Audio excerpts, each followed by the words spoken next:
Yes, Abadde TV jimbaniza akadde kano ngenda kusaba subscribing musibye mutya muri mutya mujebe jimutizako engalo akadde kano ngenda kusaba subscribing atompere video no like bagita Abadde TV UG ensonga zikakoza ni zizo kyatambula sinzita ku mukutu ogwa UG training news okwatusako updates zino zembawa buli kaseera buli kade atenga zesikika updates eza UG training news amawuli gabe yesikika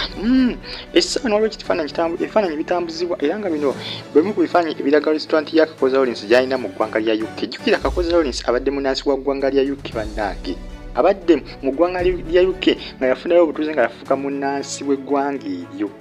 Era nabadde alina business nyingi nnyo ez'enjawulo era nga abadde bagamba nti alina restaurant kw'osa ne business endala nyingi era nga restaurant eno abadde yagituuma LK era nga restaurant eno ebadde esinga kusavinga mmere y'Abannayuganda era nga ebadde esinga kusavinga nnyo Bannayuganda era nga Bannayuganda be basinga n'okugikolamu. Ebifaananyi byenkola z'ebya restaurant ebibiri ebifaananyi bibiri byolengeddeawo bikubiddwe Bannayuganda byabitadde ku mitimbagano egya intaneti. Bannayuganda abadde balya ku restaurant ya Kakooza Lawrence esa restaurant eno babadde bagitambuza naye kati saa zino yagaddewo naye ngeri mu ggwanga lya UK era nga Bannayuganda bangi nnyo badde bagigendamu ne bagiryamu olw'ensonga nti ebadde ya Munnayuganda ate nga abagikolamu Bannayuganda ate nga n'emmere efumba y'Abannayuganda.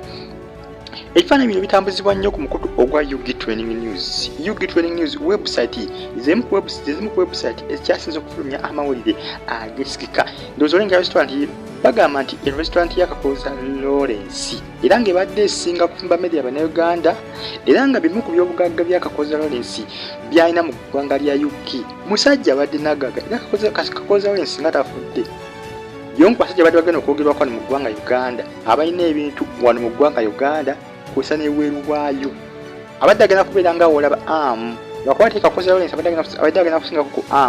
kuba Kakooza Lawrence abadde agenda kuba n'ebyobugagga ate n'ebweru w'eggwanga mawanga amalala g'abazungu si kyangu okuba omuntu ng'oli mu Afirika okuba ng'olina ne bizinesi z'amaanyi mu ggwanga mawanga g'ebweru eyo ate ne mu ggwanga lyo ng'olina era bizinesi z'amaanyi. Jjukira Kakooza Lawrence abadde asuubira okubaako okyo gy'adde agenda okuzimba abadde agenda kuba y'amaanyi nnyo ebadde agenda kuba nga yeekanakana ne gundi ne Hotel Africana badde bagigerageranya badde agenda gizimba sadize y'eggomba gyabadde agenda okukizimba hoteri badde agenda kuba y'amaanyi nnyo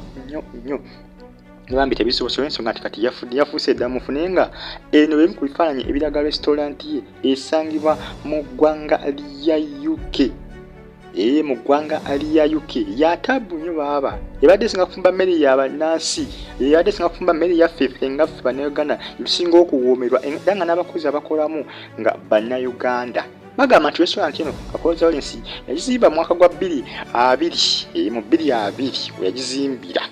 2020 mu muggalo we yazimbira restaurant eno ya Kakooza Lawrence yagituuma LK restaurant linnya lyabadde akozesa. Amawulire gano mbagambe nsinzira ku website bagiyita UG Training News. Eno website etambulira ku mawulire aga trending gokka yoga etambulirako era kwensinziza okuba updates zino eza buli ssaawa zembatuusako buli kadde okubakuuma nga muli updated nina kusaba subscribing ate sigale nga on following updates mba nazo ez'enjawulo wano ku Abadde TV UG mbagala nnyo era gye musinza okuba nga mugyekumiddeko naye nga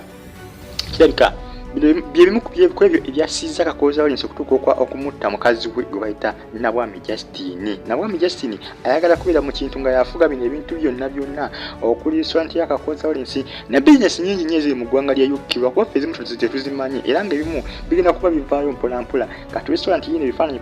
bitandise okutambula ku mitimbagano tujja kuba tubitegeera byonna. Jjukira famire ya Kakooza Lawrence sigamba nti emanyi ebintu bya Kakooza byonna era namwandu poliisi we n'amuta ajja kubeera n'emikisa mingi nnyo okubaako n'ebimu byatunda olw'ensonga nti famire ya Kakooza ebimu tebimanyi era poliisi we n'abye mutadde n'agenda mu ggwanga lya UK n'addayo ajja kuba yeegaazanya nga bw'ayagala kuba sibira nti famire ya Kakooza byonna ebintu Kakooza by'alina ebimanyi mpozi ku Katonda bw'anaaba ayambi ne bitandika okuvaayo mpolampola nga bw'olaba restaurant ne batuka ebifaananyi ebitambuzatambuza ku mitimbagano era nga ku website gye bayita UG Training News ebifaananyi byatuuse dda UG Training News eno website enoonyereza nnyo n'okutusingako ffe ba YouTubers era nga yesikika mu update kwama yesikika mawulire gayo geteekayo bagiyita UG Training News.